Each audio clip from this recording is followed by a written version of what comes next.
Before we begin, I want to take a moment to remind you about the upcoming Moving Titan Retreat, October 2nd through the 4th in Tampa, Florida. This will be the only large-scale independent moving conference in North America this year, and you are not going to want to miss this opportunity to hear from 8- and 9-figure moving and home service entrepreneurs and experts while masterminding with up to 500 moving company owners. We're bringing back Tommy Mello, Sean Crane, and Reagan Weiss for 2.5 days, and this isn't going to be some motivational rah-rah event. We are specifically focusing on tactical strategies that you can immediately take home and start multiplying your business headed into the fall and winter. And make sure that you never have another slow winter and off season again. We'll have more networking opportunities, more vendors setting up displays, and a full day workshop on day 3 where you can work directly one-on-one with Tommy and the other speakers to dial in your business. There might even be some surprise guests and entertainment. But don't wait to lock in your tickets. Early bird tickets are the lowest they will ever be, and prices go up August 1st. Visit movingtitanretreats.com. That's movingtitanretreats.com, or check the link in the description and lock in your tickets before the prices go up or before we sell out, because we will sell out. I'll see you there.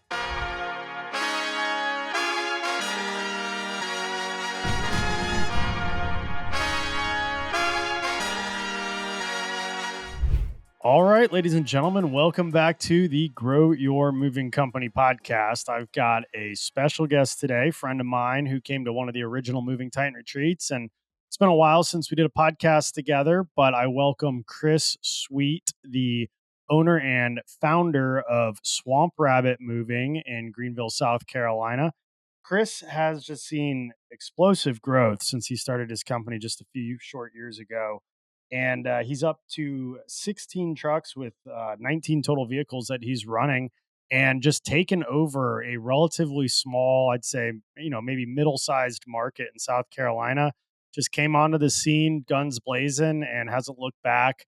He's got a crazy story to share. I think he's already talked about it on previous podcasts, where he just kind of came from really nothing and just grew this company in the moving industry into a market dominator. And I'm excited to have you on, Chris. Thank you for coming on to the Grow Your Moving Company podcast again. How are you? Good. How are you? Thanks for having me, Wade. I'm glad to be back. Yeah, well, I understand you've recently broke 100 in your golf game that you just picked up a few months ago. That's something that I struggled with for several years and still sometimes struggle with it. So sounds like you've mastered the art of delegation and you're able to spend some time on the links, which is always good news to hear. Yeah, I contributed a little bit to beginner's luck. That first game, first couple of games, you do really well, and then the truth comes out. That's right. It's always, you Yeah. get a few shots, no matter how good or bad you are. You have a few of those shots that just keep you coming back because of that, Yeah. just that rush that you get when you stripe one or land one next to the pin. It's like, man, maybe I can get used to this game. But Heck it's a yeah. it's a challenge, man. Golf it's a tough sport. It's a very difficult sport, but I think that's what's so appealing about it is the challenge behind it. But growing a moving company is a challenge too. Oh, And yeah. you have mastered that as well in a very short period of time. Tell me a little bit about, since we talked last, the journey that you've been on, how you continue to grow despite an economy that is really been pretty difficult for most of the movers in our industry. Yeah. So, since the last time we talked, I think we talked year one, a little bit after year one, we closed out at 1.7. This year we're on track for over 5 million. Uh, I think real and really honestly, we don't really do like any Google ads or anything like that. Typically the only marketing we do is the home listings, Google guaranteed, and networking. I think we're just really good at networking. I was really good in the beginning phase of attaching my face and my personal brand to the business, and I think it's just paid off tremendously. We always like the referrals that are word of mouth or from a realtor, because they're almost guaranteed to book no matter the rate. And we've really been able to push past all these road movers. Like any other area, we got a ton of road movers that are, two guys in U-Haul for $80 an hour. And honestly, I think we're probably one of the um, highest moving companies in the area. And I think the reason why we're able to succeed so much is because the word of mouth referrals. and also the word of mouth referrals coming from when we make mistakes, right? So like when we mess up, yes, we take in consideration do they get full or basic valuation, but we also go above and beyond. I don't think there's ever been a time where we've paid out basic valuation, regardless of the valuation they had. And I think that goes a long way, right? Like I heard something a while back. I can't remember exactly where it was, but it was, good service is easy to remember, but when you mess up and how you make it right goes a really long way. That's not word for word. Don't quote me on it, but it was something along those lines of, really how you handle your mistakes is truly, what makes or breaks you. No, I couldn't agree more. I mean, sometimes it's not the problem that occurs, it's just how you handle that problem is what people are going to remember. I mean, we've gotten several five-star reviews where something happened. Maybe the guys were late or they broke something and we made it right for 'em, and Yeah, that's really what it's all about because things are going to happen. I mean, we're in a very people intensive business. I always like to say that our inventory is our people. yeah, We don't have a bunch of products that we keep on a shelf all year. I mean, we have boxes and stuff, but as far as like our real money makers that drives the majority of our revenue, it comes down to our inventory of quality people that we can have out there. And when you have people as your inventory, you're going to have human error from time to time. Not to mention all the logistical coordination that goes into what we do. for And sure. having a good process to capture capture the raving fans and provide a raving fan solution, even if the experience itself maybe had a couple hiccups. What is your process to handle a claim or if something doesn't go right on a move? Like, how are you able to capture that business and turn a frown upside down and maybe make a customer who might have an issue into otherwise a raving fan? Absolutely. So what we do generally is, the claims comes in through our CRM, which is Smart Moving. It's automatically assigned to my GM. We're looking for a CSR agent right now. We're looking to assign to him or them. And then after that, we just, take pictures, take the weight, get model numbers, all that good stuff. And then we calculate, typically what it would be or what it's going to be needs to be replaced or fixed. And then we just go with the best route possible for both cases, right? So if it's something IKEA, in our contract, obviously we state we don't cover IKEA, but then again, obviously we can't fix IKEA furniture, so we would just pay out on that. It's cheap. We'd be like, hey, we know you bought it for $400, and our contract says we don't cover IKEA furniture, but what we're willing to do is we're willing to give you $250, so you can go get you or put it towards a new dresser or whatever the case may be. So we're always going above and beyond. We don't ever really submit any claims through our insurance. It's all just paid out. And the way I look at it is, yeah, it sucks to lose that cash, but also it's a short-term sacrifice for a long-term gain. So, like we talked about before, those word of mouths, and especially word of mouths where we've messed up and made it right, and they're still referring us. Those are what really, in the end, they'll pay out those damages night and day, I believe. So that's typically how we handle it. We are diving a little bit more into the valuation side. I listened to Eric and Tim's live. I think it was Saturday. They had some good information about valuation. I just don't really know valuation world like that. So we're trying to dive into it and figure it out and get it rolling. But we will always go above and beyond what the contract says. If we made a mistake, you get those customers where it's clearly blackmail, like exactly what they're doing. You can see it. Those cases, we don't really tolerate that, and we just do what we need to do. If they leave a bad review, we'll reply to it professionally. But if it's something that we honestly truly did, we'll always go above and beyond to make it right.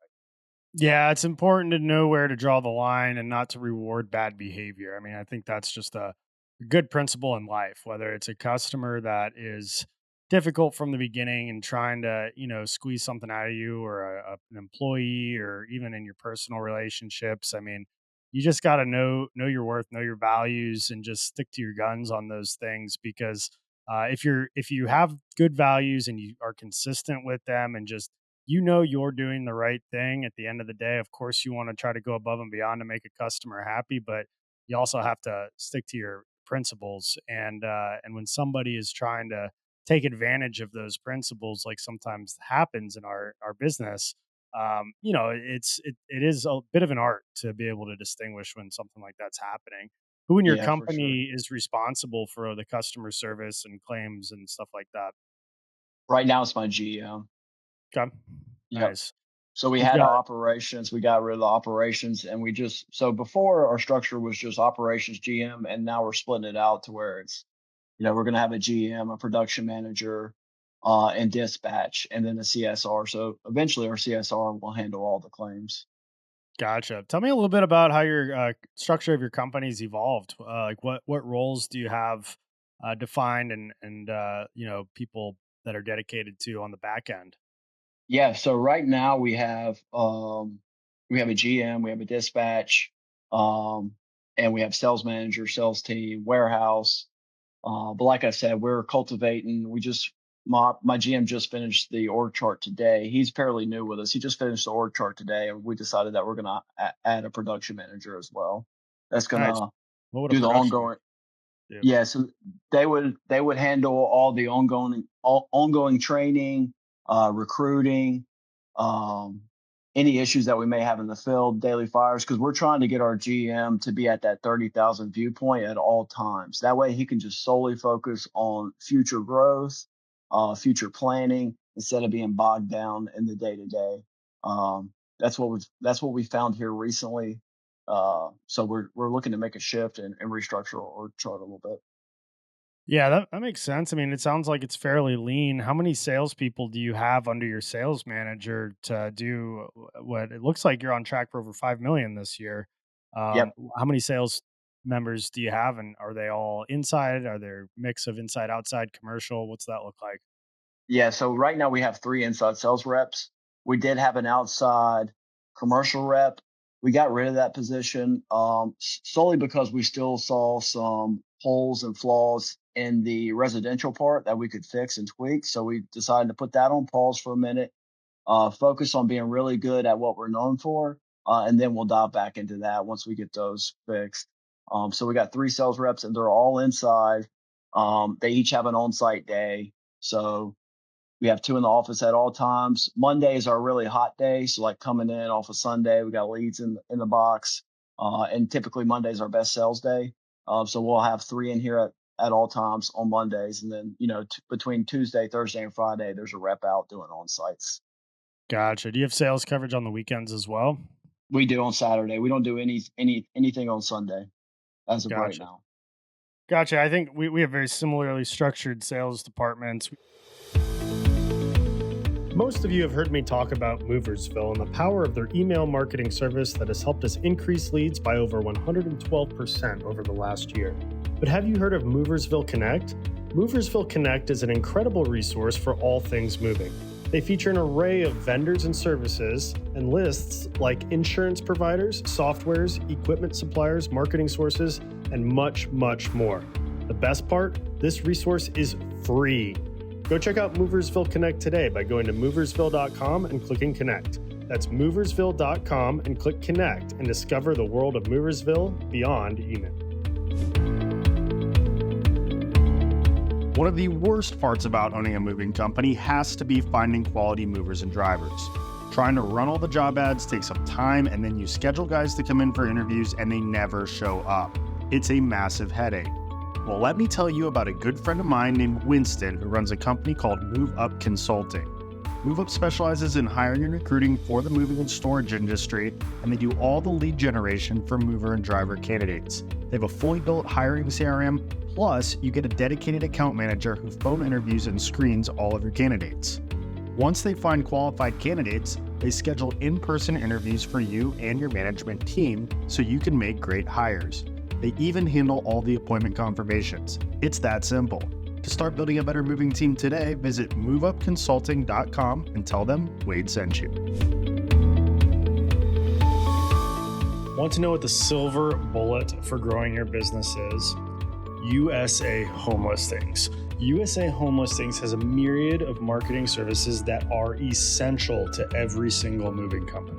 It blows my mind when I have conversations with people who reach out looking for help trying to get leads, trying to get the phone to ring, that aren't doing mailers and aren't subscribed to USA home listings. The data there is so invaluable. And it's not just home listing data, even though that's an awesome, super easy, super intuitive feature that they provide where you can filter out all of the homes that recently went under contract or got listed in your neighborhood, and a new coming soon feature before it even hits the MLS that you can filter out through zip codes, towns, cities, counties, prices. But that's just one small feature that they do. They also have turnkey mailing services. They'll help you design your postcard, a postcard that actually gets results.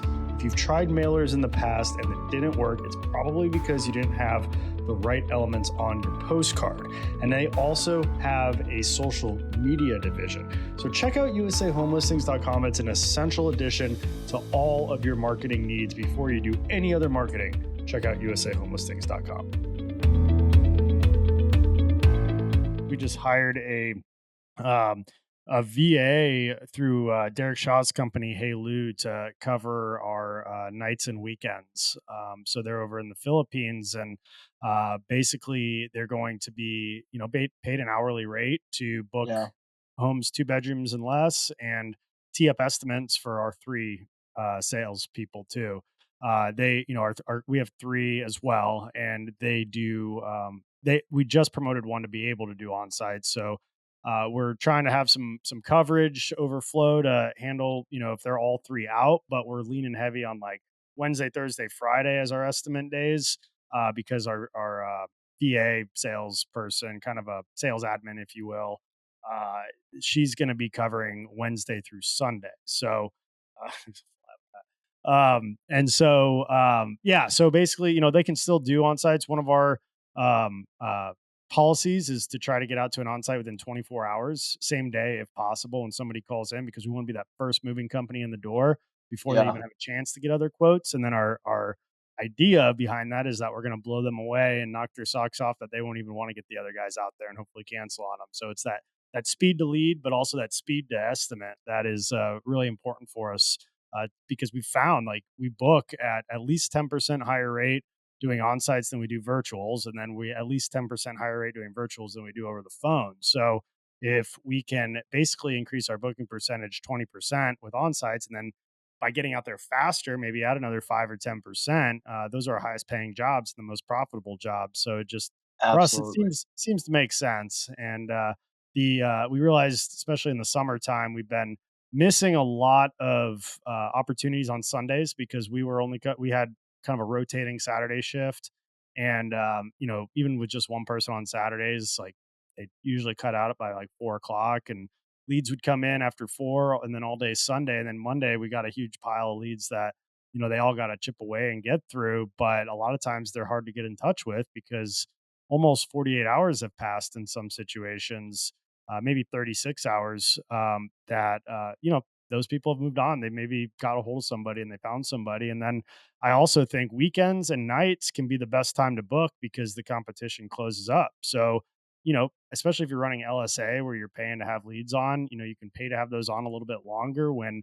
other companies might shut theirs off at 5 o'clock, 6 o'clock. We have a couple more hours there where we're going to be more competitive with our bids, and less people able to get somebody else on the phone that might be trying to check this off their to-do list when they get off of work on nights and weekends to hire movers. So it's just trying to create that path of least resistance as much as we can. We use MoveBees for our overflow if all of them miss something, but trying to keep it affordable with outsourced overflow for teeing up estimates and bookings, and then having our guys who are very solid when they get face to face with a customer to book jobs. So sounds very similar there. I know you were opening a location in Charleston last time we talked. Have you put that on pause, or is that still in the works? Are you still trying to grow that branch over there? Yeah, so we last time we talked, I had opened that Charleston branch, and it was actually open for about a year. And I talked about it in another podcast too, but so revenue wise, we were doing really great in Charleston, but production and operation wise, we were doing very poorly. It was kind of one of those situations where I kind of tried to do it like I did the Greenville branch. So when I started the Greenville branch, obviously I started with no money. Really grind and grit was all that got me where I'm at. And that didn't work out the same way I thought it would in Charleston. So I put a driver in the lead point position. I mean, jobs were just getting screwed up left and right. And it was really just sucking the life out of me in the mental capacity. So we wound up shutting it down last June, but it was the best thing I could ever possibly done because we brought those assets back here. We were still growing here. So as soon as those trucks came back, they were put to work. So we saw same amount of revenue and more profit. Um, and it was really a good learning lesson. So through that process, I learned that I don't want to do another corporate location. We are solely focused. We are heavily focusing on building a solid foundation this year with systems and processes and who Swamp Rabbit truly is. That way, next year we could start doing acquisitions. So our mission statement is to be the largest moving company in South Carolina while maintaining the highest quality to better impact our community. So since that is our mission, what we are going to start doing next year is we're going to start acquiring moving companies in the South Carolina area to truly fulfill that. We're going to leave them branded as is. And we're really looking for, those guys that are looking to retire, that they have a solid management team. They got a solid EBITDA, and really focus on acquiring those and then just putting our systems and processes into them. Leave them branded as is because they already got market presence, and they already have cash flow and leads and all that good stuff. And then just put our systems and processes into it. We got a couple of value adds we're going to do to increase the profit, but that's where we're really focusing on going next year as far as growth. Love that. And right now, a lot of people want to sell their moving companies, and they'd Yeah, probably be yeah, willing to sell it at a very good price because, the industry isn't what it was 2 years ago. It'll bounce back, but yeah, the companies that can hang on, and I think a lot of companies probably got over leveraged and just took on too many expenses, bought too many trucks, which people forget that a big portion of the cost of owning a truck is insuring that truck. yes, So if it's not moving and it's just sitting there, even if you paid cash for it, it's still costing you money. yep, And then getting them wrapped and maintaining them and everything else, that all plays a big part too. And I think a lot of companies, we're going through a big shakeout right now, and yeah, I screenshot all the time. I don't know why I do this, but I guess I just want to keep a little collection. I see all these companies post on Facebook that they're liquidating or they're selling their assets or they're closing their doors or whatever, even in the summertime, and it's just a sign of the market. And, it's nothing against those companies. It's an unfortunate thing. I don't do it to just exploit them or anything. I keep it to myself, but it's something I can share with my team. Say, hey guys, listen, like this is happening all over the country right now. These yeah, companies are shuttering, and we need to stay focused. We got to grind. We got to treat every single lead as if it is gold. It's we need to try to win every single job because gone are the days where you can just take orders and grow 100% year over year. I mean, you gotta just really focus on getting the fundamentals squared away and trying to book every job that you possibly can because there's a lot of people out there right now that are having a hard time, and I think it's a good time to think about acquisitions if you've got some cash saved up to do it. We're using the Moving Titan platform potentially as a vehicle to get companies to come together and potentially roll up over the next 3 to 5 years. That's something that we've been yeah, talking to Tommy Mello about, and he's obviously doing both. He's mergers and acquisitions, and he's also going the private equity route. And when you do that, when you've got a high EBITDA, a high revenue collectively, and you can get a lot of companies that share similar values and can set their egos aside to kind of not necessarily merge, but sign up to potentially create a package deal for private equity. You can get a huge multiple on what you end up selling for, you know 2 or 3 times higher than if you were to just try to sell your company on your own. Because most of the time, what I see is moving companies are really only worth their assets. exactly. Maybe a little goodwill, but that's about it. Maybe a little goodwill. Maybe you get something for the phone number and the website if you got a Yeah, lot of leads coming in, but or SEO domain authority. But yeah, I mean, other than that, I mean, a lot of companies don't if they're selling. So yeah. that's usually just the value of their assets in that sense. That's awesome because that's kind of my strategy too. So I want to roll up and sell. That's like a 10-year plan for me. So in 5 years, my true 5-year goal is to do $50 million in revenue collectively. And then, in another 5 years, continue to grow it, but also start the planning process of capitalizing on getting the biggest exit possible. And that's what I'd like to do in the next 10 years is probably just roll them all up and sell them to private equity. I got a I lot of love buddies in that space, and I got a lot of buddies that actually have done it. And that just seems that's how you truly generate wealth is rolling it up and selling it and continue to sell, just buy and sell. That's how you really start making real money. Yeah, I love that you're thinking about that right now because I think most companies don't have any plan. Like they don't know if they want to pass it along to their families. They don't know if they want to try to sell it one day or do a roll up or franchise or open more Yeah, locations. They just kind of go through the grind every day and they get so in the business that they yeah, think they worked really hard, but they didn't work very smart. And all of a sudden 10, 15, 20 years go by and it's like, what do you have to show for it? And for so the fact sure. that you're being intentional there is super important. And there if you're super hands on in your business, you probably sell it for the cost of the assets. If you have it, kind of turnkey, you got a good team in place, and you don't really have to be involved with it. You might get 4 to 6x EBITDA. But if you can roll up and take over several different markets with other companies that also have kind of that turnkey approach with systems and processes built out and good marketing, good leads, and good goodwill and reputation. And you can get the EBITDA over 2 million or over 10 million or whatever it is. Like the higher the EBITDA, the higher the multiple. I mean, you Yep. could be looking at a 15, 20x, even up to a 30x if it's big enough private equity deal. And you could do both. You could do a private equity at 10x or 15x, and then you could set milestones. All of a sudden you have this big cash injection and you're able to truly dominate with that. And then you could do it again and take more chips off Yeah. the table. So it's a really interesting space and it's happening a lot in other home services. And and our industry, it's a huge industry, $25 billion industry in US, but maybe a little less now with the economy having slowed down, but it's also extremely fragmented. I mean, we've got the van lines. We've got a few national franchises that have built a lot of locations. We've got a few large corporate companies like All My Sons and a couple others that have a lot of different markets. But for the most part, like a big moving company is like a $20 million moving company. And Yeah. other home services, big HVAC companies like a $200 million HVAC company. So Big you don't see difference. a lot of $200 million moving companies. Maybe some van lines. I think Unigroup is the largest. They're maybe worth 1 or 2 billion.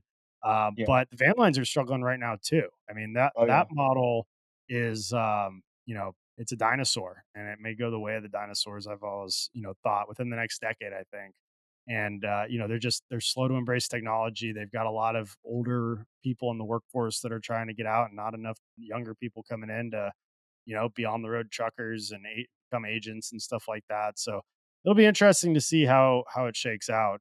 In case you haven't already heard about it, I want to tell you about the latest project that I've been working on called Tighten Up Training. And it's not just me, it's three other world class moving company owners from around North America that have pooled together our resources, our time, and our knowledge to bring you the number one training program for moving companies in the world. We've got over 200 videos on mover training, sales, culture, leadership, and we're continuing to add more and more to streamline training. We gamify the process in short little videos that are easy for your team to follow, and they're quizzed on retention. Rather than spend hundreds of thousands of dollars of your own money and months of your time tying up resources away from your own moving company, we're bringing you Tighten Up Training for less than the cost of one damage claim a month or less than the cost of booking one extra move per month. You book one extra move, it pays for itself. You save the time to have to take away time from your day or pay somebody to train new employees and to onboard new employees, it pays for itself. You avoid one damage claim or book one extra move a month, you got it. It pays for itself. It's so affordable. And we put so much time, money, and resources into this to build out something that our companies can use every day so that we can Tighten up this summer and reduce claims. Since our company has gone on here, we're booking more jobs than ever, and we're reducing more claims than we've ever had. And we are teed up to have the best summer ever. So check out Tighten Up Training. Schedule a free 30-minute demo today by going to tightenuptraining.com. Do you see much of that in your market? Is there a lot of independents there, or is it dominated by van lines? I know it's a mid-sized market. I'm curious, like, who's your It's a mixed competition? market. So we have van line, we have Allied and Hildreth or United Hildreth. So we have the van lines, but we also have a lot of local moving companies that are like two or three trucks, four trucks. Um, Definitely our size, we're definitely the biggest in the area, especially when it comes to like independent moving company. But yeah, it's a good mixture between van lines and independent companies. And then as everywhere else, I believe, a lot of U-Haul guys that are just labor guys. Yeah. So you've grown. So walk me through your growth over the last few years. I saw you had a Facebook post the other day. I think you said you did Yeah. like 1.7 million your first year, which is phenomenal for your first year in business. That was obviously during, I think, was that during COVID when Oh things were yeah. good. It was a good time to get into it. Yep. But you've continued to grow, and you're on track. What, you're in year 4 right now, and you're on track to do over 5 million. Yep. Yep. So What do you attribute to that growth? Besides the things you've already mentioned? yeah, I truly think it's just, that beginning phase where I would really do anything it took to get my name out. Like, if a job called in at 5 o'clock and me and my other employee, we were going to go out and do that job. So we could just continue to push and get our name out there. I think COVID 100% helped us capitalize on a lot of leads that we wouldn't typically get beginning because the demand was so high. But I think to continue to bring a good social presence to the social media, continue to build out customer service, continue just to provide value. I mean, we do a lot for our community. We are like a hometown hero when it comes to our community. Anytime you hear Swamp Rabbit moving, right next to it, you hear they do so much for our community. We donate very heavily, we volunteer very heavily. And I think just all that mixed together truly just helps us continue to grow no matter the market. We know how to shift a little bit too. So like, in a down housing market, people are still moving from apartments, people are Mhm. still moving businesses. Moving's still happening in a down market, whether it's people are buying houses or not. People still have to move in, and people still can't move themselves. You got this older people that just can't physically do it, that have to hire a company no matter what. So we just look to make sure that we stay in tune with the market. Greenville is a little insulated. We still have a fairly good market because the housing is cheaper. It's rising drastically since people from north are moving down. So the housing market is going up, but it's still fairly affordable. It's lower than the national average. So it's still a desirable spot to be. But we got loft apartments going up everywhere. So we're partnering up with them and making sure that we capitalize on trying to get every new resident that moves into there, whether it's a value add or whatever the case may be. But just really making sure that we stay in tune and truly, honestly, it's important to me that every client has an experience. Like while I'm pulling myself back out of the day to day, I'm finally in a good spot where I can because I did have to. I was out of the day to day, and then I had to jump back in the day to day beginning of this year to very just recently. But now I'm starting to draw back on the day to day. But I am still very much concerned making sure that every client is being treated appropriately. Like it still hurts when we get a bad review. It still hurts when I hear a complaint. And then making sure that my team's taken care of too. Like, even though I'm starting to pull back out of the day to day, I still want to stay in tune with the team and let them know that we care. However it may look, it may just be me showing up to a meeting. It may be me just giving a shout out in a group chat to somebody that really stood out to me. But really just making sure that we focus on every aspect of the business, continue to push to be the best. That's another thing about me too is that I always strive to be better. I always want to strive for Swamp Rabbit to be better, no matter where we're at. Even though we're the best in the upstate right now, that doesn't mean we stop and get stagnant. That means we keep going to create that more space and separation between the competition. Right now, it's harder for them to catch up, and then eventually we're going to keep growing and keep training to be the best. That there's just no possible way they could ever catch up to us. I love that, man. I've been guilty of resting on my laurels in the past, and it always comes back to bite. You got to have something just lighting the fire and continuing to move forward.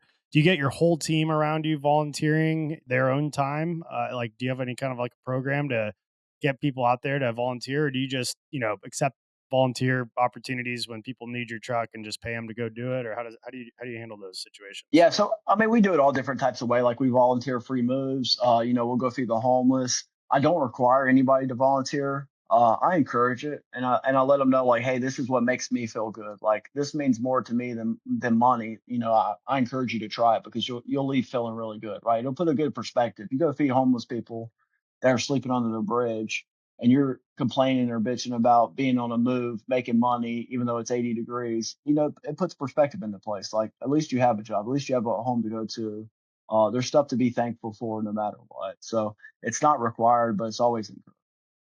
Yeah, absolutely. So you mentioned that you've been able to maintain profitability through this kind of growth in your Facebook post. I know, we had a few years where we were growing like 100% year over year, and profitability suffered a little bit because we were buying trucks, we were hiring back end personnel, we were trying a lot of different marketing sources to generate leads, which a lot of it generated leads, but sometimes the marketing ROI, the ROAS, wasn't as strong as other sources. So when things slowed down, we had to dive in and cut out some of those extra positions and uh, decommission some trucks. We sent a couple over to Texas when we opened the franchise over there, and just cut out some of that marketing that may have been bringing revenue on the books but wasn't bringing profit onto the books.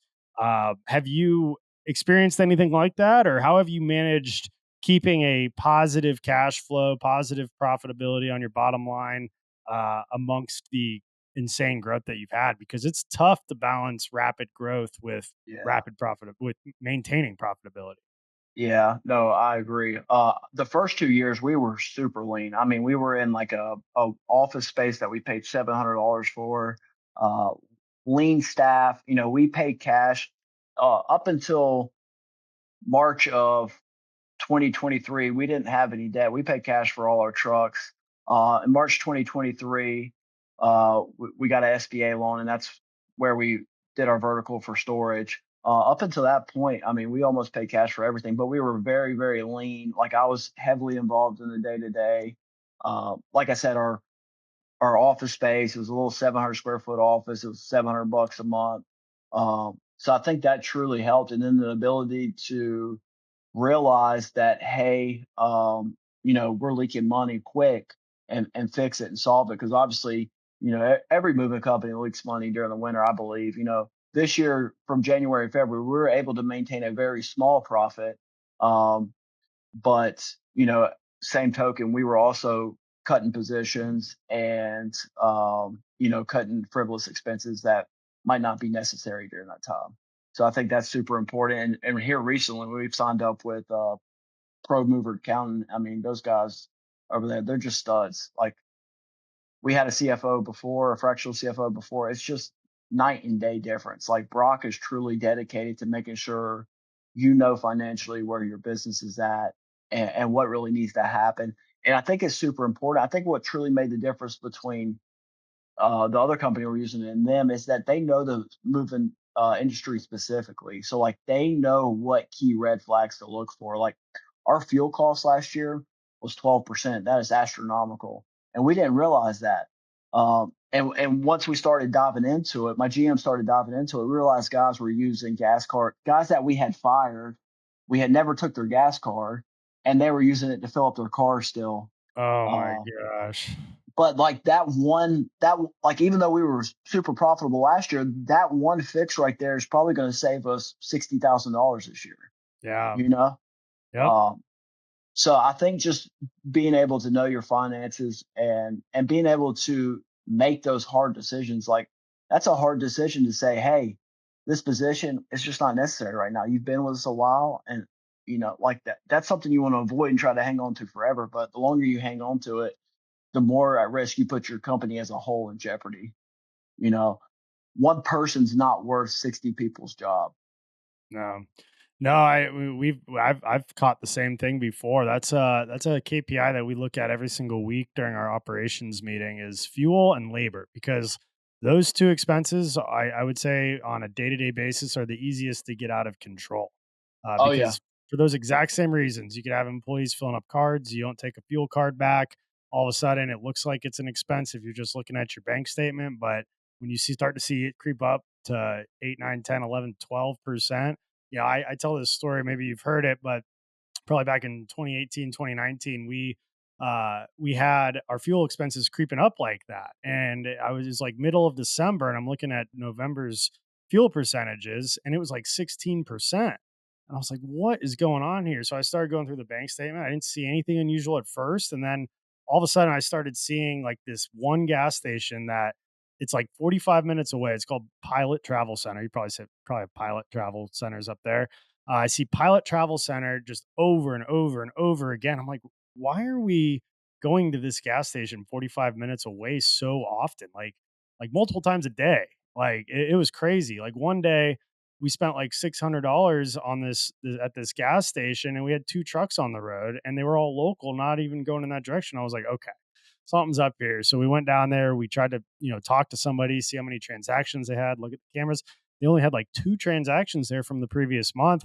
And then I took another look and I realized there was a phone number on the line item on the bank statement. And so I called it and it was Square, like the card reader. oh And we man, had an employee that had somehow gotten a hold of a debit card and had entered Pilot Travel Center as his business name so that it would show up that way on our bank statement. And he was just draining money out of our account. So we had him called him in. We set up a camera and he literally admitted on camera what he was doing. And we had a couple police officers waiting outside man, when he left. But it was rough. So that since was then, rough. we've kept very close tabs on the fuel and then labor too. Like that's another one that can get out of hand if, especially if you don't have a good system for payroll. We've got a pretty good system now to where guys get a travel stipend every day for their local jobs and even long distance jobs. We map it out. We add about 20% onto it, factor in a little extra time for dispatching, and then it's billable hours after that. So Yeah, there's some checks and balances with the payroll, but I mean, we had a time in, time out clock at one point, and that only lasted a few months because it jumped from like 30% to like 55%. Guys would wait to, get breakfast or take a poop or whatever on the clock until they yeah, clocked in. And that was bad. I know some states you can't do it how we do it, but a lot of states you can. And if you do have a time in, time out clock, it's important to have Samsara or some kind of a GPS on your trucks, have checks and balances, take a look at that every day in smart moving. You can do the profitability report on each job. So you can see, you can add their hours into each job and make sure that it's profitable. And now we keep it down around 26 to 28%. And that's been a nice. huge one because I mean, most moving companies, your mover payroll is probably your largest expense Yeah. on an annual basis. Like that's a big one to definitely keep tabs on. But So we do claims, something kind of similar. We do so we pay billable hours and then we pay minimum wage for the travel time. okay, So to the job and from the job, we pay minimum wage based off the smart moving calculation. Um, and it works out well. I mean, we hover right around 28, 29% direct labor costs. good. Yeah, that's Yeah. that's right where you should be. Yep. Absolutely. What besides networking, you mentioned I think you said some Google Guarantee or Google LSA and USA home listings. Have you found any other marketing sources in your market that have a good ROI on them? Not really. I mean, we've tried Facebook ads, and I know Facebook ads is just something you kind of got to play with until you get that right one. But we haven't really dived into that yet. I know we're going to get to a point, and I think it's coming very soon, where we're going to have to start cultivating different marketing sources to continue to grow like we are. Um, but right now, we're just continuing to stick with those. I think our biggest lead driver is my personal Facebook page. So I just make sure I post 2 or 3 times a day. It may not even be work related, and then I'll throw a work related post up there. I try to get really connected in the community and just continue to post. That way, I stay up at the top. So when I do post something valuable, like an ask, like, "Hey, if you need to book, give us a call," it'll show up in their feed. but I think my personal page drops a ton of business. Nice. Yeah, I see your posts all the time. I love following you. There's a few movers out there that always have some good content to share, and I enjoy educating myself from what they're going through and just some of the stuff that they've distilled down. What Yeah. advice would you give your younger self if you were just starting over Swamp Rabbit today with all the knowledge and experience you've gotten over the last 4 years? What would be the number one thing you would tell yourself at a younger age? Yeah, I think the number one thing I would tell myself at a younger age would be, um, I I would have to say it would be to set the company up to my expectations of what it's going to look like in 2 years, right? And what I mean by that is hiring the proper management up front to give you the ability to minimize and decrease problems during scaling, and making sure that you truly have the right team that can problem solve and help you get out of that day to day as soon as possible. Don't be afraid to delegate. If you can get somebody to do 70% of your 100%, you're in good shape. That's truly what you're really looking for.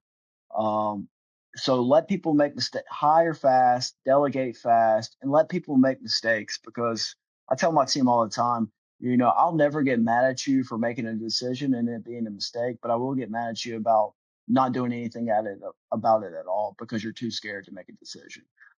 Mistakes happen, right? And that, like I say it a million times. Almost any business conversation I talk about, I say mistakes happen, and that's where your biggest lessons are learned. But it's so true.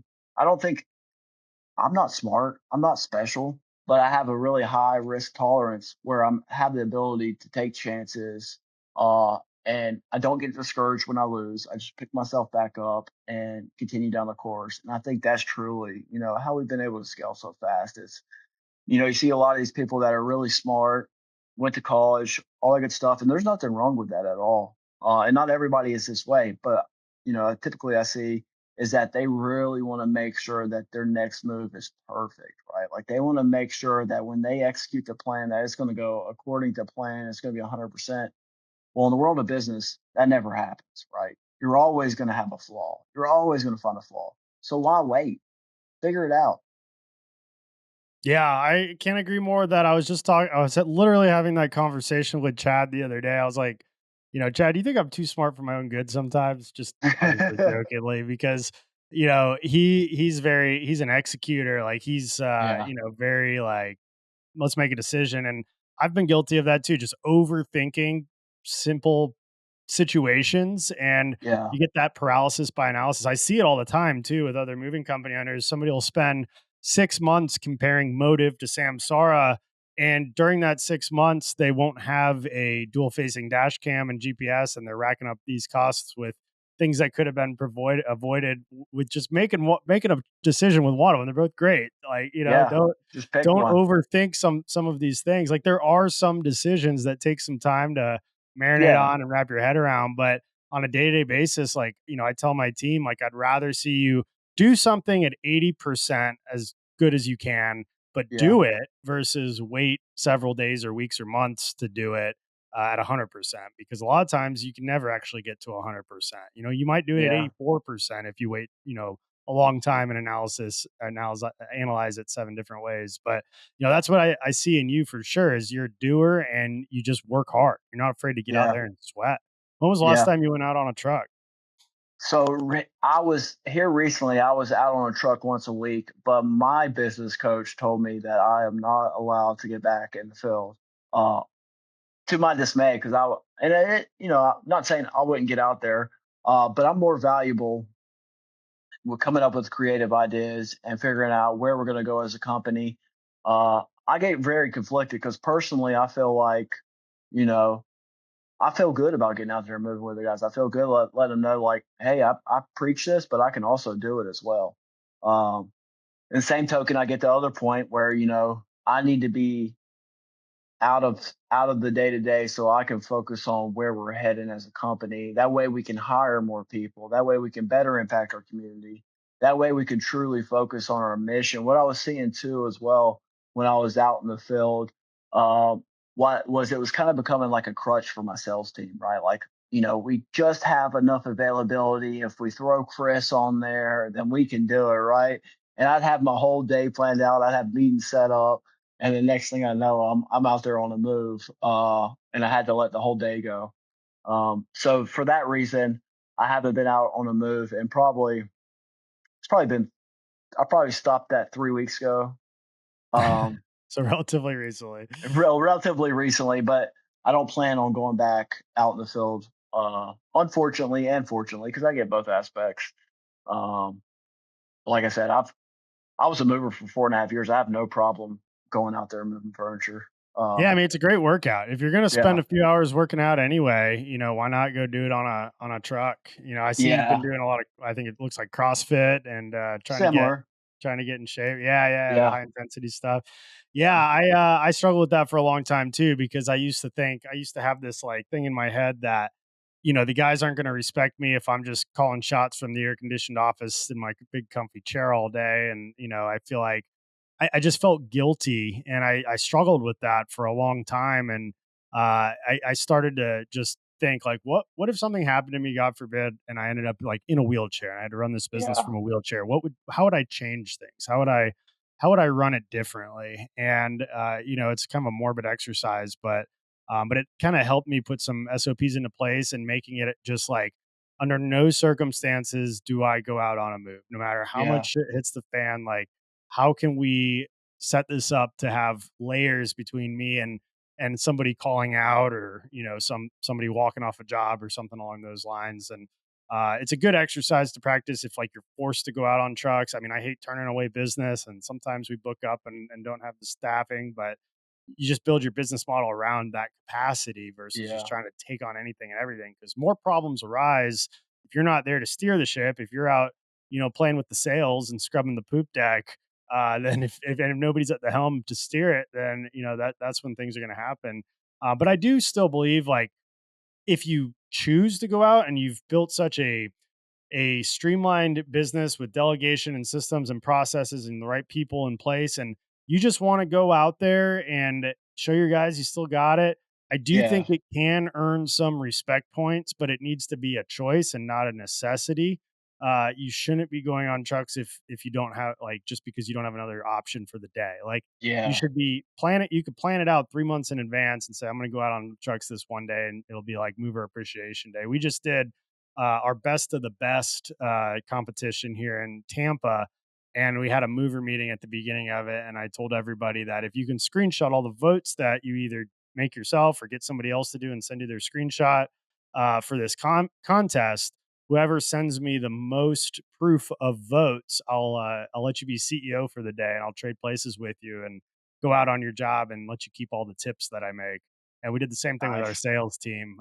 So I told them I'd go into sales and just sit behind the phones and smile and dial all day, and give them credit for any commissions that I might make. So I don't think I got any movers that turned in any screenshots. Doesn't mean they weren't getting the votes, but I did get a sales Yeah, guy. So I'll be trading places with them probably one day this month. But I do plan to get out there at some point this summer, just to, you know, kind of just do it kind of for fun, but for from a leadership standpoint too. I think there's a place for it, but you have to be extremely intentional about it.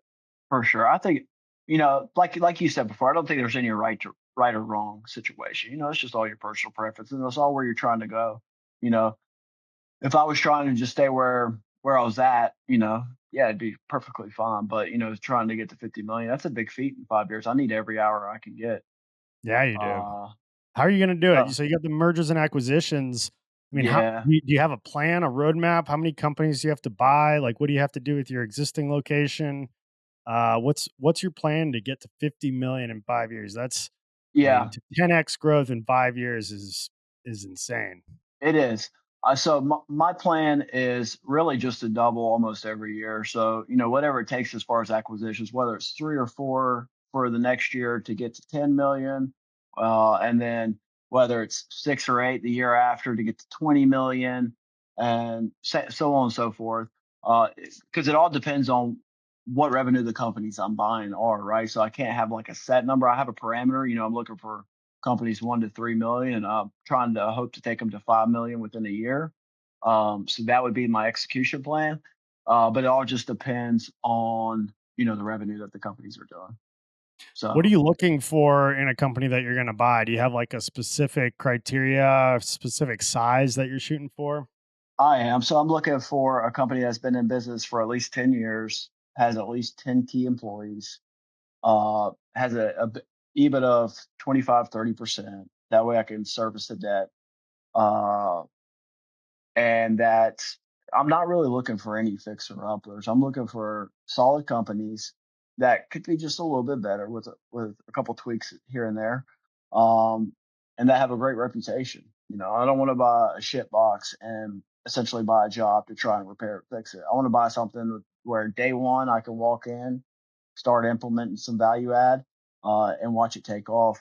And I think that really the key to my success there is I'm trying to really start building my personal brand. So I've started doing a little speaking here and there. It'll come more. I kind of took a little break from that for a second because I just had to focus on, since we hired a new GM, we fired our operations manager. I had to solely focus on Swamp Rabbit for just a few minutes.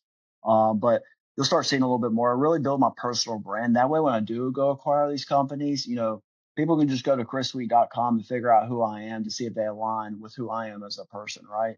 I think that's super important for people to buy in to somebody they've never met before, right?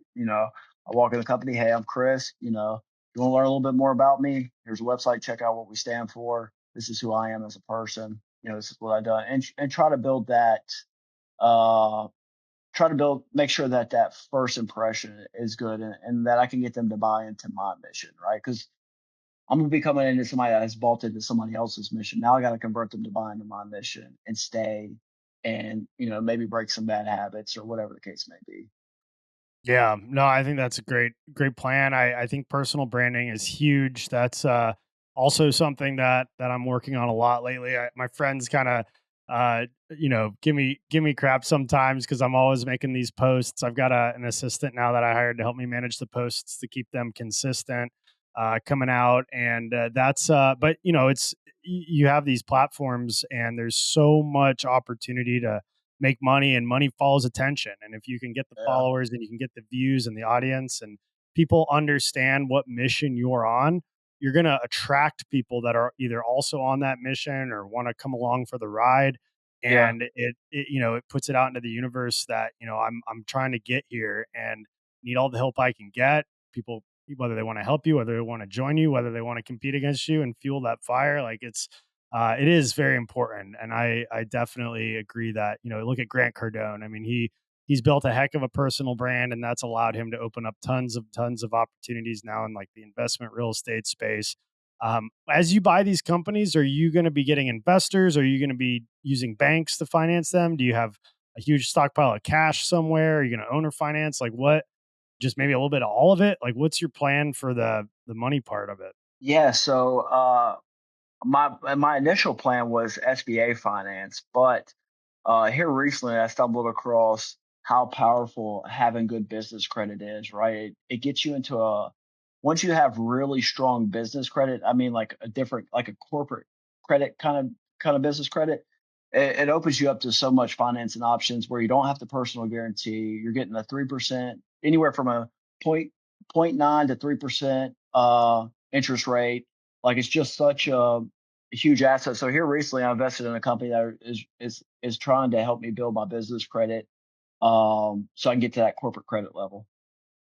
Yeah, tell me a little bit about that. I recently actually had an Uber ride one time. I don't know, a month or two ago, and my Uber driver had a business credit business that where they help companies do it. And she gave us a report, and like I don't really on the report, like nothing really showed up. Like there wasn't anything really good or bad. I just haven't really set anything up on the business credit side to be able to build that up. And I think myself, a lot of companies, they just use their personal credit if they need to finance trucks or whatever. What have you learned so far about how to? I mean, I understand the importance of it, but Yeah, how do you build it? Like, do you have to get vendors to you know report to something? Because it doesn't seem like any of our vendors really report to anybody on a business standpoint. Like, what's the key there? yeah. So essentially, it comes down to I just dived into this recently. Like I just signed a month ago, and we signed up for a company that the like I was telling you about, probably the same company. Similar, I can imagine. Was it Jay Galt? I don't know. I'll have to look at the email. I haven't really done anything with it yet. Um, yeah, yeah. So, anyways, first off, you got to get a Duns and Brad's number, and then also you got to set up like an Experian business credit, a couple other credit lines you got to set up, and then essentially what it comes down to is getting a certain credit card that you put all your bills on that does report to your business credit. That's essentially what it boils down to. I don't know which credit card yet. I'm still in the early phases. I'm still waiting to get my Duns and Brad's street number because it takes like a month or whatever. I signed up 2 weeks ago. Um, but once that happens and I do figure out which credit card it is, I will be happy to share that with Yeah, I would you. love But to that's what learn a it little bit more about that. that's from what I've gathered. Essentially, that's all it really is. Is just getting a credit card that does report to the business credit bureau, or Duns and Brad, which I don't know what it is yet, but and then putting all your expenses on that. And what they do is they typically give you at least 10 times your monthly expenses. So that's why you want to spend everything on there. So let's say you have a burn rate of $400,000 a month or $300,000 a month. Initially, what they guarantee is, in within a year, you will be guaranteed our corporate credit loan for at least 10 times that amount, so $3 to $4 million within a year period. Which the difference. We're getting quotes right now for trucks, and it's like 8%, right? It's an 8% finance rate. 8% to 3% would be dramatic, Oh and yeah, then 8% to 0.9% would even be more dramatic. I mean, you're talking huge savings.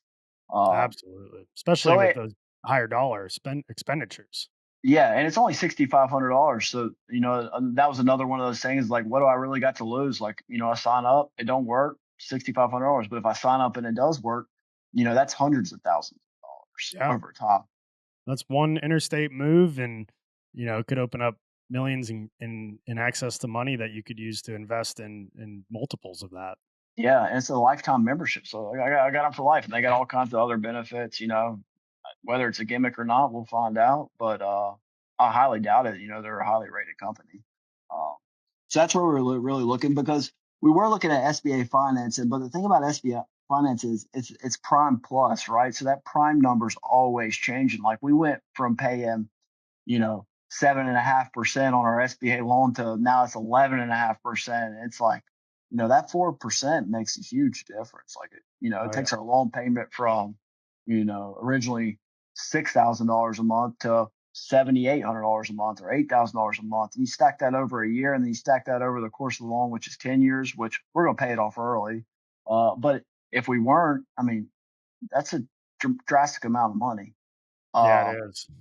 so I would much rather get into like a fixed rate loan where I know what the payment's going to be no matter what, rather than SBA. SBA is powerful. We still may use SBA. Maybe we cap all our corporate credit, and then we dive into SBA as long as it makes sense financially, as long as we can service the debt and still cash flow.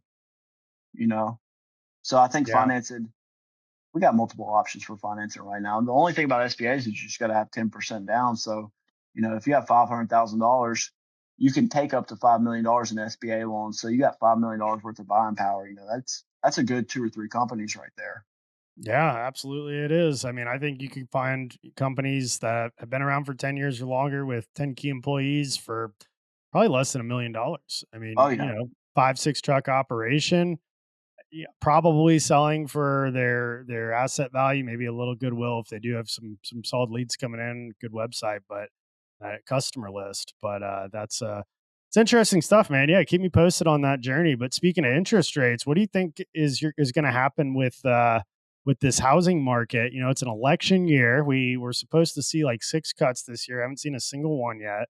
Then yeah, now they're saying maybe August or September, but I'm not going to hold my breath because they've been saying that all yeah, year long. And the housing market is getting stagnant. I mean, especially around here, house prices. I just checked my Zestimate on my house the other day, and it's it wasn't a good number. And yeah, people are losing equity in their houses. I've kind of I was kind of thinking about this. I have a theory that 2 years ago when interest rates were really low, investors were coming in and they were buying a bunch of owner occupied homes, and those people had to move out and they had equity in their homes to pay for movers, and it was moving super quick, and that's why business was so good. And when the investors came in, they either did like a burr method, like basically renovated it and rented it out. They let it sit empty, thinking the market was going to continue to go up and up and up, and they were just going to sell it. Or they did rent it out just straight up, and now after 2 years, they're realizing that, they get their capital gains. So like we're still seeing a lot of inventory on the market. Home sales still are happening, not as quickly, but I think there's a lot of vacant homes, and I think there's a lot of renters in those homes that aren't cashing out equity, or don't want to hire a moving company because they don't have as much affluence to do so.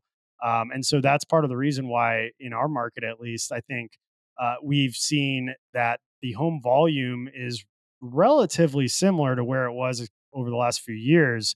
There's just a lot less people hiring moving companies because the houses that are selling are either vacant or they have renters in them that aren't really our ideal clientele. Like a homeowner who just cashed out double their what they paid in equity might be. Yeah. That's kind of my theory, but I'm curious to hear what yours is and where you think the market's going to go. Do you think it's going to get worse? You think we've hit rock bottom? You think it's going to get better? Yeah. So there's actually a documentary, talking about how like companies like Blackstone and all that stuff were buying up. Like that was their heaviest investments during the COVID period. So I definitely agree with that theory. That As far as documentary that, called, do you know? I don't remember. I think it's on Netflix though. Okay. Uh, I can't remember the name, but there is a documentary on it talking about all these companies and how they bought up all these houses, and now they're just trying to liquidate them as fast as possible, which is also um, making other home values that are owned by homeowners decrease in value as well. I mean, we've seen that too, where our house was worth this and now it's worth that. It's starting to climb back up a little bit. As far as interest rates, um, I, really in today's world, you can never really tell, right? Like, it's just one of those crazy times where, personally, I believe politics is kind of a joke right now, and it's like, it's always you versus you, and it never has the common person in mind. There's no really like common ground. Like back before, I remember when I was younger, growing up, you would see liberals and Republicans come to common ground and have like a fair resolution. Right now, it's just like my way or the highway on both sides, just a complete divide. So interest rates, they'll probably stay stagnant. I have no idea. I don't really watch them too much. I just focus on, you know, looking at our leads, looking at what kind of jobs we're booking. Are we booking houses? Are we booking apartments? Cool. I see we're booking more apartments. Let's double down on apartments. Let's go make more outreach to apartments. Are we booking more houses? Cool. Let's build more realtor referrals. Let's take a realtor out for lunch, whatever the case may be. Even when I got started, I would go and find like the top producer realtor and I would move one of their clients for free. That way they could just, hey, I don't even need to get paid. I just want to move a client for free and just kind of show you what I can do. I think there's ways around it because, like you said, houses are still selling. They are, even in our area, we're seeing them, sit on the market longer. They went from selling in 2 hours to now they sit on the market for 40 days. It just Mhm. is what it is. It's just continuing to build that solid foundation and have a solid presence with realtors, property managers, all that good stuff, and then making sure that you fulfill on all the promises that you give them. I don't. I'm not a mortgage guy. I don't know what they'll be, but I would have to say that they're probably going to stay the same, and hopefully see a decrease. But we all Yeah. wish they were back to that 2.25 rate. Yes, we do. But you got to create your own economy, man. You Yeah, can't worry about stuff you can't control. You just got to double down on the stuff you can and find the things that work. absolutely. That's That's what that's winners my do. philosophy. That's my philosophy with everything. Like I don't even so yes, I do believe in community over competition to a certain extent, but I don't accept any friend requests from local moving companies, and it's not nothing personal. It's not like I have a secret sauce I'm hiding. It's just I don't want to get bogged down and fall down the rabbit hole of paying attention to what they're doing all day and waste my day away, right? Because I just know my mind personally that if they were on my page, I'd be looking through their page 24/7, seeing what they were doing, what's working. it's me versus me. So for that simple reason, I don't. And it's not nothing personal. Like we're friends. Like Tristan Patterson, I love that kid. He's a super smart kid. We went fishing together in Florida, but we'll never be friends on Facebook because me personally, I can't handle that. Like I don't want to. I know I'll lose so much valuable time focusing on him, focusing on other competition that I won't worry about what I. Love that. Love that, man. You're competing against yourself every single day. Well, Yeah. we're coming up on time here, Chris. Anything else you want to share before we jump off? Any good books that you recommend to the audience, or any way that people can get in touch with you if they want to reach out? Yeah, if you want to reach out to me, just reach out. Follow me on Facebook. I'm not really an Instagram guy. I don't know why. I guess because I'm old. So just look me up on Facebook, Chris Sweet. You'll see a big, beautiful orange background and Got to me get on and my. Instagram to build that personal brand, though. I That's a big platform. I know I'm working on it. Facebook's just comfortable for me, but I do need to step out my comfort zone and jump on Instagram. Good books. I always love Extreme Ownership. I love The Go Giver. I like John Maxwell. I love Jim Rohn. So I have a little inspirational quote book. It's just called Inspirational Quotes by Jim Rohn. So if you don't know Jim Rohn was Tony Robbins' mentor, and it has little inspirational quotes on anywhere from lifestyle to careers to business to health. And I just like to wake up in the morning and read one of those and start my day out. That's typically my favorite. And then I love podcasts. I love listening to this podcast. I love listening to Movify. My personal favorite is Alex Hormozy, The Game. I love Alex Hormozy. I love everything he does. He's another guy that really came from nothing and just built like massive success through Yeah, trial and error. And if you listen to, his podcast and you read his books, you'll realize that he was very quick to make decisions too. And a lot of them fell flat, right? Like, his business partner took 80 grand from him. The next day he was, selling the gym launch program or whatever the case may be. But like he kept getting back up from those knockdowns and learned from each lesson. And now look, he's just crushing it. yeah. Tommy Mello, Home Service Pro, that's an awesome podcast. Here recently, I haven't been reading as much as I should, but I've been very heavily in podcasts. Like anytime I'm in the car, I'm listening to a podcast. Anytime I'm at work, I got my headphones on, listening to a podcast. So hmm that's where my focus has been now. I'm right there with you, man. Alex Ramosi, he's the goat. I think we'd love to get him out at one of our retreats. We looked into it Man, a that'd little be bit, sick. so not this one, but maybe the next one. We're thinking about doing a West Coast one in Vegas and Yeah, trying to get him out there. But Tommy Mello, man, he's got gold. I've actually started going back and listening to all of his first ones like through. Like I listen to them every week when they come out, but he's mentioned on one of them to one of his guests, like if you want the diary of how I went from $20 million to $200 million in 5 years, just go back to my first podcast in 2018 and listen to them through and through, and you'll literally get the step by step of what was going through my head, who I was talking to, what we were doing. And so I've yeah, started to do that. I think that's a kind of a cool thing that, and even things like this podcast, whatever, like it just documents the journey, and people can go back and listen and see kind of, when I where I was, or where somebody that you look up to was early on when they've been doing it for yeah, several years, and then just kind of follow them and see how they thought, what decisions did they make and how they got to where they're at. So I'm a big fan of that. I know Hormozy's got his third book in I think his $100 million soon to be trilogy that'll be dropping I think within the next year or so. It's on sales. So he's got the $100 million leads, $100 million offers, I believe it is, yeah. It's and offers then leads. yeah, offers, then leads, and now he's going to do sales. So so it's basically, like negotiations, marketing, and now sales, and really looking forward to that because everything that comes out of his mouth and that he posts is really good wisdom. He's about our age. I think he's like Yeah, 34. And so, good person to resonate with for sure. Chris, this has been absolutely. awesome, man. Thank you for coming on the podcast. And I wish you the best of success and continued growth through this economy and many others down the road, especially as you start your M&A journey. I'm really excited to follow that. Thanks, Wade. I just wanted to give a shout out to this podcast and give a shout out to Moving Titan Retreat. The last event was one of the, if not one of the best retreats I've been to, and I go to a lot, especially in the moving industry. It's super, super powerful. And then also the Mover Titan training too as well. You didn't ask me to say this, but I wanted to give you a shout out to that. We utilize it for our company when we hire and onboard them to train our employees, and just a great value add. It saves you so much time uh, that having to create them on your own. So shout out to you, man. Y'all are doing great stuff in the moving industry, and I'm super excited to see where y'all take this thing. I appreciate that, man. That means a lot. Thank you for that feedback. And wait till the next retreat. It's going to be even bigger and better. We learn something new every time. So looking forward to continue to grow that side of the business as well. But I appreciate your kind words. Until Absolutely. next time, thank you all for tuning into the Grow Your Moving Company podcast. Chris Sweet, and follow him on his journey on Facebook.